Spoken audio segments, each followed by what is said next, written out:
Добрый день, Владимир Валерьевич. Ознакомился с отчетом, который вы предоставили. Деятельность Министерства финансов по итогам 2023 года оцениваю удовлетворительно. При этом перед нами всеми целый пласт задач, которые мы должны решить. Финансы для государства очень важны. Огромное количество нерешенных экономических и социальных проблем, решение которых требует повышения и финансовой дисциплины, и их физическое наличие. Поэтому давайте мы с вами эти вопросы и обсудим. В рамках ознакомления с вашим отчетом я обратил внимание на то, что ваше контрольно-ревизионное управление с определенной периодичностью проводит мероприятия. И направлены материалы в Генеральную прокуратуру. Я бы хотел узнать, есть ли результат, есть ли лица, которые привлечены к ответственности за нарушение финансовой дисциплины. Спасибо, Руслан Георгиевич, за оценку деятельности в 2023 году. На самом деле, в целях координации деятельности со всеми контрольно-надзорными органами в структуре Министерства финансов действует и функционирует контрольно-ревизионное управление, которое осуществляет непосредственно последующий контроль за целевым и эффективным использованием средств. 2023 год, его результаты: 19 контрольных мероприятий, проверено, охвачено 53 объекта контроля. Кроме того, еще раз повторюсь, по взаимодействию с контрольными и надзорными органами, по их обращениям осуществляются мероприятия, результаты которых направляются, соответственно, в Генеральную прокуратуру, органы государственной безопасности, органы внутренних дел. В 2023 год было таких 7 наших мероприятий проведено и направлено в эти органы. По ним пока ведутся. Вот эта проблема, да, она имеет отношение к деятельности, в том числе контрольной палаты, нарабатывается определенное количество материалов. По факту мы имеем нецелевое расходование финансовых средств, порой признаки хищения, и в конечном итоге очень мало должностных лиц, которые привлечены к ответственности. Есть такая проблема, надеюсь, вы с этим согласитесь. Не хотелось бы, чтобы это была такая пустопорожняя работа. Мы потом отдельно с вами чуть позже, я дам поручение соответствующему управлению в администрации президента, более детально изучим работу контрольно-ревизионного управления. Это первое, на что я хотел бы обратить внимание. Второе. В отношении социально незащищенных слоев нашего населения. Какая поддержка им была оказана из бюджета? В частности, из резервного фонда президента, резервного фонда правительства и других источников. Руслан Георгиевич, на самом деле по-прежнему остается приоритетными расходами не только республиканского бюджета, но и всей бюджетной системы социально значимые расходы государства, в числе которых, несомненно, поддержка незащищенных слоев населения, граждан, лиц, попавших в трудную жизненную ситуацию за счет средств различных источников. В частности, в 2023 году за счет средств резервного фонда президента и частично Кабинета министров была оказана такая помощь нашим гражданам в объеме 181 миллиона рублей. Получателями такой помощи стали 2011 человек. Я хотел бы особо отметить, что на протяжении 3 лет поддержка за счет средств резервного фонда президента с каждым годом растет. С каждым годом растет. Мы видим это по количеству обращений, видим по количеству граждан-получателей. Если в предыдущем году их было там 1600, то сегодня уже 2000 человек. То есть люди получают адресную, эффективную помощь. В большей части, если смотреть на характер обращения граждан, комиссия работает по этому поводу, естественно, больше связано с выездом за пределы Республики Абхазия на лечение. И это один из источников основных, емких проблем жителей, которых вы обращаете особое внимание. Естественно, реализуются меры по поддержке и в других направлениях, тоже за счет средств республиканского бюджета. Очень большие масштабные ресурсы направляются по линии здравоохранения. Там, конечно, кадровое обеспечение системы здравоохранения, 75 наших ребятишек учатся при вашей поддержке за счет средств бюджета в вузах Российской Федерации. Очень надеемся, что их обучение закончится успешно, и они встанут в ряды нашей системы здравоохранения. Аналогичная ситуация, несомненно, по лечению граждан. Там тоже за 470 человек, которые получают адресную медицинскую помощь за пределами Республики Абхазия. Здесь тоже очень действенный инструмент. Хочу отметить, что республиканский бюджет, да и местные бюджеты при наличии таких расходов не останавливаются на видах медицинских услуг. У нас нет порогов, у нас есть оплата расходов на такие цели от 40 тысяч до 2 миллионов рублей на каждого человека. Хотел бы вас попросить ответить на такой вопрос. В динамике сравнительный анализ с 2022 годом, с 2021 годом финансирования, объема финансирования правоохранителей, Министерства внутренних дел и других ведомств. Как с этим обстоят дела? Есть ли у нас прирост? К примеру, по всей правоохранительной системе, если брать, то к 2022 году прирост 2023 составил 175 миллионов рублей. Но это год к году, с 2020 года у нас идет поэтапное повышение бюджетных ассигнований, то есть финансового обеспечения правоохранительных органов. Аналогичная ситуация происходит и в системе национальной обороны. В течение 3 лет, начиная с 2020 года по 2023 год, прирост расходов на национальную оборону, на Министерство обороны с 357 миллионов рублей вырос до 716 миллионов рублей в 2023 году. Показатель 2024 года сориентирован на уровне 730 миллионов рублей. Потребность в обеспечении необходимыми средствами для нужд обороноспособности в тех возможностях, которые располагает бюджет, обеспечивается в объеме 100% своевременно, в полном объеме.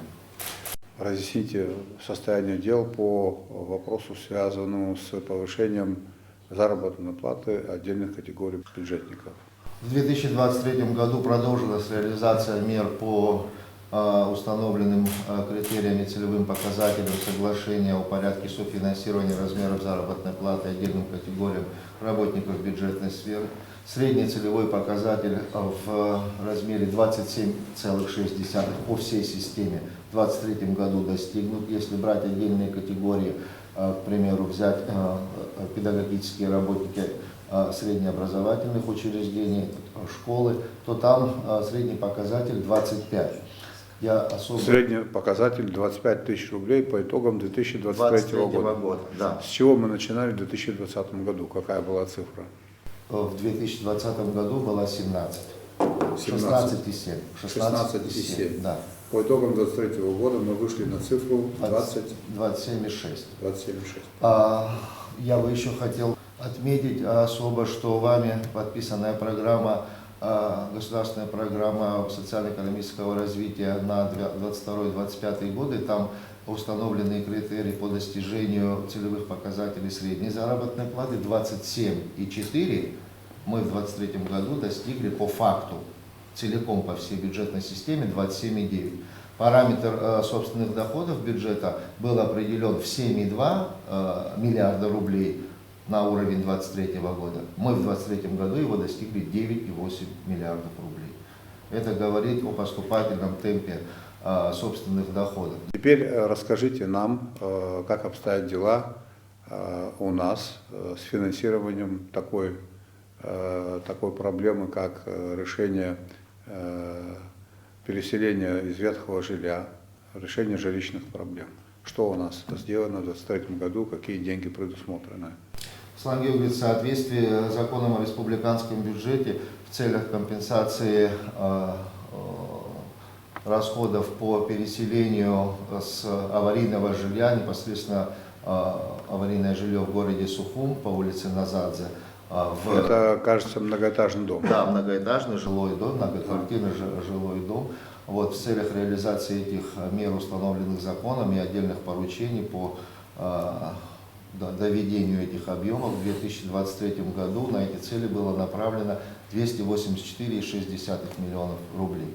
Там комиссия работала, определили критерии, определили размер за квартиру с учетом особенностей, с ремонтом квартира или без ремонта. Выплаты гражданам начались? Выплаты гражданам полностью в этом объеме в 2023 году закончились.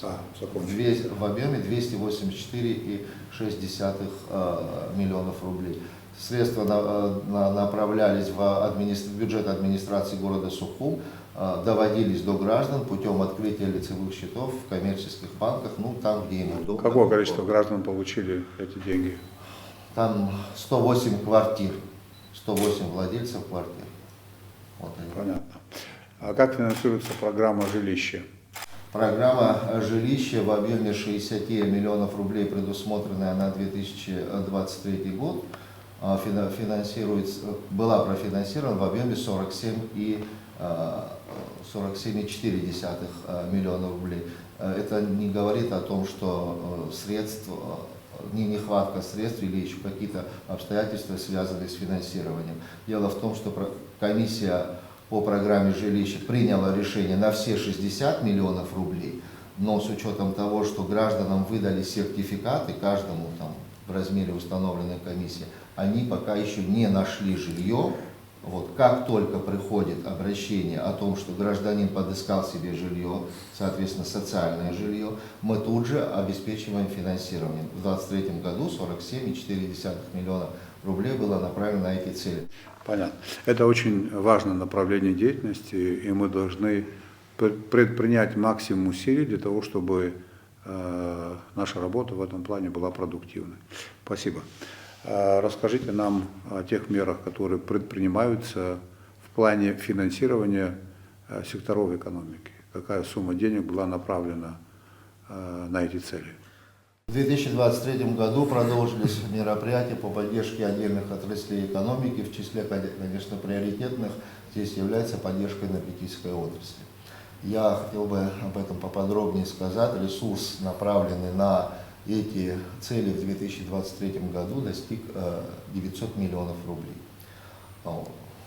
В этой связи и в 2024 год ознаменован тоже бюджетными ассигнованиями на поддержку энергетической отрасли. Бюджетные средства, они имеют особый приоритетный характер, именно в том числе не только как поддержка энергетической отрасли, но и как расход, но и как затраты на потребление энергии бюджетополучателям. Мы здесь тоже поставили приоритет на уровне заработной платы. С 2020 года, обращая внимание особенно на эту отрасль, с учетом тех задач, которые вы ставите, которые имеются в нашей стране, мы фонд оплаты труда и расходы по обеспечению погашения задолженности за электроэнергию номер один. Расходы номер один стоят. У нас в зависимости стоит даже так: не выдаем заработную плату, пока не оплачиваем за электроэнергию. Вот такая задача по всей стране стоит, в том числе через систему мер бюджетной поддержки, трансфертов. Вот в последние месяц 2 миллиона рублей имел задолженность бюджета Чимчирского района за образовательные учреждения, за электроэнергию. Но мы не могли оставить это без внимания, хотя могли бы ждать, пока там бюджета Чимчирского района нарастит деньги там, и так далее. Мы сразу деньги общим объемом отправили, чтобы 2 миллиона сразу попали в энергосистему. Вот Какие отрасли экономики еще были направлены государственные бюджетные деньги? Еще были направлены деньги на реализацию мер развития сельского хозяйства в объеме 100 миллионов рублей и на поддержку субъектов предпринимательства, в частности критерии там, малый и средний бизнес по отдельным направлениям, значит, 50 миллионов рублей. И там работают государственные комиссии, в числе которых находятся представители исполнительной власти, законодательной власти в отдельных случаях и представители общественности. Теперь, подводя итог, по бюджету нашему государственному, по собственной доходной части бюджета. Цифры, которые были обозначены в законе, первоначальные цифры, и к чему мы пришли, и за счет чего нам удалось получить эту разницу. Расскажите, пожалуйста. Слава Георгиевич, на самом деле тенденции, которые наметились с 2020 года по консолидации бюджетных доходов, по мобилизации налоговых, неналоговых доходов в бюджетную систему, они из года в год дают определенные результаты. Если ретроспективно и хронологически брать показатель 2020 года и 2023 года, то в 2020 году собственные доходы составляли 4 миллиарда 800. В 2023 году 9 миллиардов 800. Причем 2020 год и 2021 мы практически проходили с ковидными ограничениями, которые не полностью обеспечивали доходную базу. Факторы, которые обусловили такую доходную часть, как вы их распишете? Несомненно, для причины такого роста доходов, я об этом часто говорю, это очень мобильное и эффективное администрирование, повышение эффективности администрирования доходов. Здесь особое внимание хотел бы обратить на уровень администрирования Министерства по налогам и сборам. Практически плюс 1 миллиард рублей за год, 23-22. Государственный таможенный комитет в числе главных лидеров среди администраторов Министерства по налогам и сборам, на первом месте Государственный таможенный комитет, там тоже 900 миллионов рублей прирост, год к году идет в 23-22. Вот эта позиция нам дает возможность обеспечивать темпы роста доходов, соответственно приращивать и расходы. За 2023 год по отношению к 2022 расходы на 2 миллиарда 800 выросли. 2 миллиарда 800 у нас не так давно целиком бюджет был, а мы только за год приросли по расходам. Вот. Естественно, ну и мы знаем, что продолжается работа по вовлечению новых объектов предпринимательства и их постановке на учет. Это тоже очень важная работа. Здесь очень активно работа идет глав администрации с налоговым ведомством. Мы наблюдаем, что у нас прирост идет налогоплательщиков. Еще характерно отметить важность. Да? Мы говорим о том, что с 4 800 до 9 800 приросли, но здесь мы часто слышим, это инфляция. Да, инфляция тоже какой-то процент. 20%. Да, не больше. Но я когда на эту тему меня спрашивают, или рассуждения идут на эту тему, ну и расходы, ребята, тоже выросли. Не бывают же только доходы. Да, вот еще очень важно, что доходы растут в тех условиях, когда не меняется налоговое законодательство. 30 лет не меняется налоговое законодательство. Я имею в виду, не устанавливаются новые налоги, не повышаются ставки действующих налогов. Вообще практически не изымается, не выбывают преференции, установленные 30 лет тому назад. А если откровенно говорить, в отдельных случаях они адресные. Ну там завуалированные, но адресные, монопольные. Вот. И в этих условиях мы обращаем внимание на налоговые системы и на то, как мобилизуют доходы другие страны. Там постоянно, динамично меняется законодательство. Курс взят у наших коллег в Российской Федерации, что налоговые льготы, преференции и иные особенности не должны носить постоянный характер. Посмотреть, что и как происходит, а потом. В нашем случае постоянный характер некоторые носят 30 лет. И как только начинает разговор подниматься об их изъятии, либо об ограничении, мы тут же получаем, сейчас не время, там это не то, потребность государства в расходах растет. Нельзя останавливаться на достигнутом, мы понимаем, надо двигаться вперед. Поэтому даже с учетом этих обстоятельств, вот из 4,8 до 9,8. Понятно, это, конечно же, результат слаженной работы и Министерства по налогам и сборам, Государственного таможенного комитета и руководителей на местах, глав администрации. Но тут, вне всякого сомнения, есть куда расти. Государственная казна, прежде всего, расходуется на нужды нашего государства и общества. Поэтому, конечно, будут те люди, которые будут такого рода действия критиковать. Наша с вами задача идти по обозначенному курсу, который называется обеспечение экономического суверенитета нашего государства. Создание условий, при которых мы в финансовом плане будем самодостаточны. И все необходимые изменения, в том числе изменения нормативно-правовых актов, мы должны их прорабатывать грамотно и идти вперед. В связи с этим, вот недавно мы обсуждали вопрос, связанный с повышением ставок, акцизов на виноматериалы или приравненные к ним продукты. Вот такие решения должны быть очень продуманные. У нас в результате анализа, который проводится и вами, и Министерством по налогам и сборам, мы видим, что более чем 90% бюджета нашего государства формирует частный бизнес. Да. Мы должны тут найти золотую середину. Частный бизнес должен быть замотивирован в плане развития и роста, и государство должно получать ровно столько, сколько нужно для решения социальных и оборонных задач, которые находятся в ведении нашего государства. Поэтому тут надо брать пример у наших соседей в чем-то, оснащаться в техническом плане. Уровень администрирования должен быть повышен. Мы приняли закон о контрольно-кассовых аппаратах. Правильно? Да. И необходимо сделать так, чтобы этот закон работал. Наша задача – это обслуживание интересов нашего населения за счет роста экономических наших возможностей. Благодарю за работу. Финансовая дисциплина должна быть повышена. Ни один государственный рубль не может быть потрачен неэффективно. Надо обратить внимание на вопросы, связанные с государственными закупками. Ряд депутатов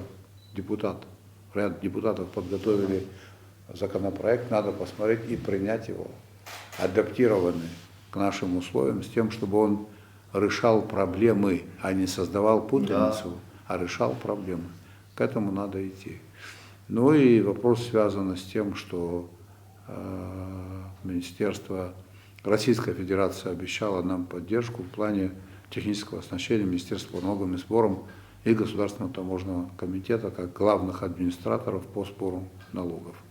Эта работа тоже для нас важна, и мы должны ее в полной мере выполнить. Желаю успехов в 2024 году. 2024 год особенный, он очень важный.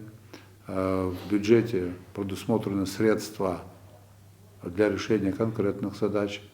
Мы должны в этом году обеспечить все школы, все без исключения школы, спортивными площадками. Я говорил об этом, поручение было вам дано. Насколько я знаю, эти средства предусмотрены в бюджете. Это очень важно, потому как речь идет о здоровье нашей нации. Детские площадки в городах, медицина, решение других социальных вопросов.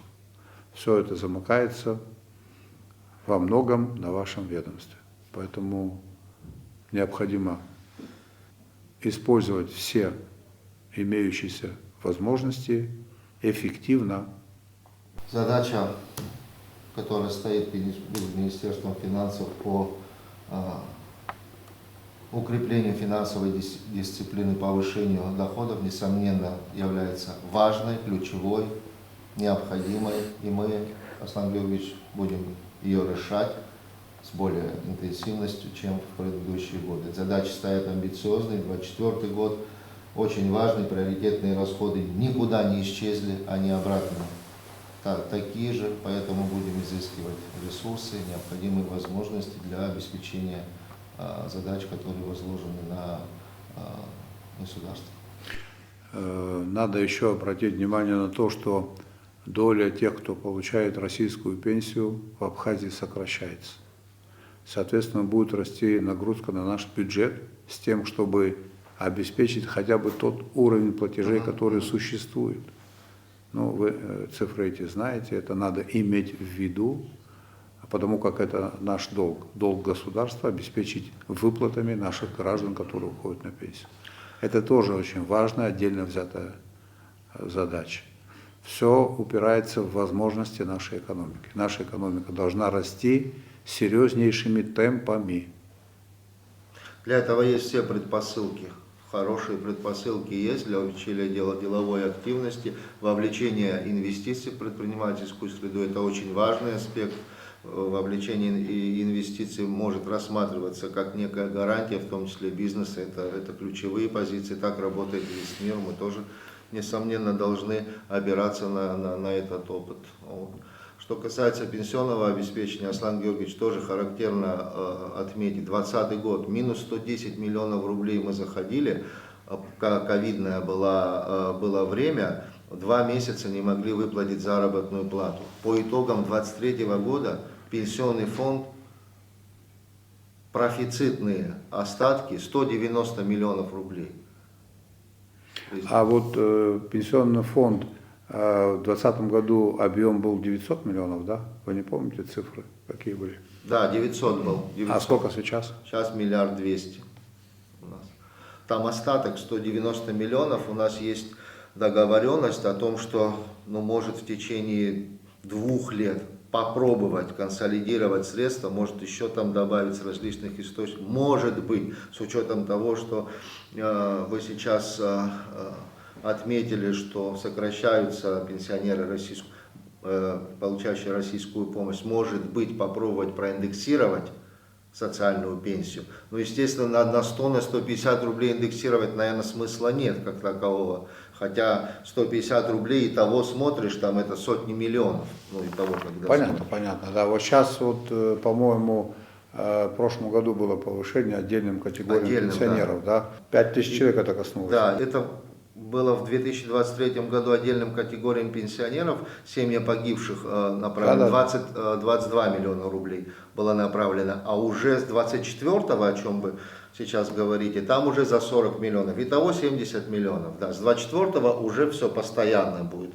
отдельным категориям. Еще в 2023 году обеспечили погашение международного обязательства, если откровенно говорить, по нашей нерасторопности или расторопности, но с учетом особенностей, пенсионный фонд 23 миллиона рублей заплатил за граждан, которые неправомерно получили пенсию. По поддержке нашего налогового ведомства со стороны коллег из Российской Федерации, это обязательно надо в 2024 году постараться полностью завершить. Дело в том, что они, насколько мы обсуждаем эту тему, они ведут сюда первично администрирование налога на добавленную стоимость. В Российской Федерации уровень администрирования НДС по контролируемым сделкам составляет 100%.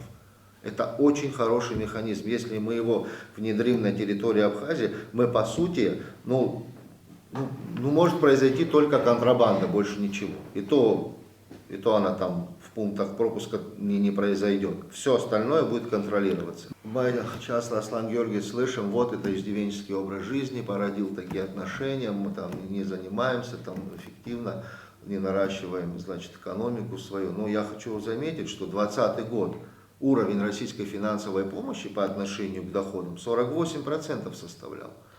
В 2022 году 41,5%, 2023 год 36%. Это не говорит о том, что российская помощь сокращается, это говорит о том, что рост доходов собственных имеет место. Понятно. Хорошо, спасибо. Спасибо, Аслан Георгиевич. Спасибо.